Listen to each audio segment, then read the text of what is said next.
தற்போதைய அண்மை தகவலாக பார்ப்பது, நீட் தேர்வு நடைமுறைக்கு உச்சநீதிமன்றம் கடும் அதிருப்தி தெரிவித்திருக்கிறது. அந்த வகையில் நீட் தேர்வில் தொடர்ந்து முறைகேடுகள் நடந்தும் உச்சநீதிமன்ற குழுவின் பரிந்துரைகளை செயல்படுத்தாதது ஏன் என்று நீதிபதிகள் கேள்வி எழுப்பியிருக்கிறார்கள். தற்போதைய அண்மை தகவலாக பார்க்கிறோம். ஏற்கனவே அமைக்கப்பட்ட குழுவின் பரிந்துரையை செயல்படுத்தாமல் தற்போது புதிய குழு அமைக்கப்பட்டுள்ளது ஏன் என்றும் உச்சநீதிமன்றம் கண்டனம் தெரிவித்திருக்கிறது. தேசிய தேர்வு முகமைக்கு எதிரான வழக்கு விசாரணையின் போது ஒன்றிய அரசு மீது உச்சநீதிமன்றம் சரமாரியான குற்றச்சாட்டினை முன்வைத்திருக்கிறது. நீட் தேர்வில் தொடர்ந்து முறைகேடுகள் நடந்தும் உச்சநீதிமன்ற குழுவின் பரிந்துரைகளை செயல்படுத்தாதது ஏன் என்று நீதிபதிகள் அடுக்கடுக்கான கேள்விகளை முன்வைத்திருக்கிறார்கள். இது தொடர்பான விவரங்களை தருவதற்காக எமது டெல்லி சிறப்பு செய்தியாளர் பால்முருகன் இணைப்பில் இருக்கிறார். வணக்கம் பால்முருகன், முழு விவரம் என்ன? நீட் தேர்வில் தொடர்ந்து முறைகேடுகள் நடைபெற்றுவதை சுட்டிக்காட்டி அகில இந்திய மருத்துவர்கள் கூட்டமைப்பு உச்சநீதிமன்றத்தில் மனு தாக்கல் செய்திருந்தது. அந்த வழக்குதான் இன்று உச்சநீதிமன்றத்தில் மீண்டும் விசாரணைக்கு வந்தது. அப்போதுதான் உச்சநீதிமன்றம் கடுமையான கேள்விகளை எழுப்பி இருக்கிறது.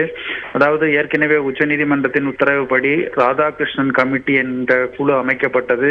அதனுடைய பரிந்துரையை இதுவரை முழுமையாக செயல்படுத்தாதது ஏன் என்ற கேள்வியை உச்சநீதிமன்றம் எழுப்பி இருந்தது. அதாவது தேசிய தேர்வு முகமையினுடைய செயல்பாடு சரியில்லை, சிஸ்டமேட்டிக்காக நடத்தப்படவில்லை தேர்வு என்பது உள்பட பல குற்றச்சாட்டுகளையும் அந்த குழு தெரிவித்திருந்ததையும் உச்சநீதிமன்றம் சுட்டிக்காட்டியது. அந்த பரிந்துரையை இதுவரை செயல்படுத்தாமல் தற்போது புதிய குழுவை அமைத்துள்ளீர்கள் என்று ஒன்றிய அரசு மீது உச்சநீதிமன்றம் குற்றச்சாட்டை முன்வைத்திருக்கிறது.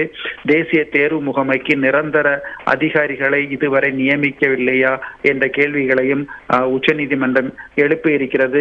அதாவது யுபிஎஸ்சி போன்ற மாதிரியில் இந்த நீட் தேர்வு நடத்தப்பட வேண்டும், அதனை நடத்த தேசிய தேர்வு முகமை தவறிவிட்டதாகவும் உச்சநீதிமன்றம் இன்று சுட்டிக்காட்டி இருக்கிறது. அதன் பிறகு முந்தைய ராதாகிருஷ்ணன் குழுவினுடைய பரிந்துரைகள் எந்த அளவுக்கு செயல்படுத்த திட்டமிடப்பட்டிருக்கிறது என்பது குறித்து புதிய குழுவும் ஆய்வு செய்து அறிக்கையை ஒன்றை உச்சநீதிமன்றத்தில் தாக்கல் செய்ய வேண்டும் என்று கூறியிருக்கிறார்கள். 3 வாரத்தில் ஒன்றிய கல்வித்துறை அமைச்சகம் இது தொடர்பான அறிக்கையை உச்சநீதிமன்றத்தில் தாக்கல் செய்ய வேண்டும் என்று உச்சநீதிமன்றம் இன்று உத்தரவிட்டிருக்கிறது.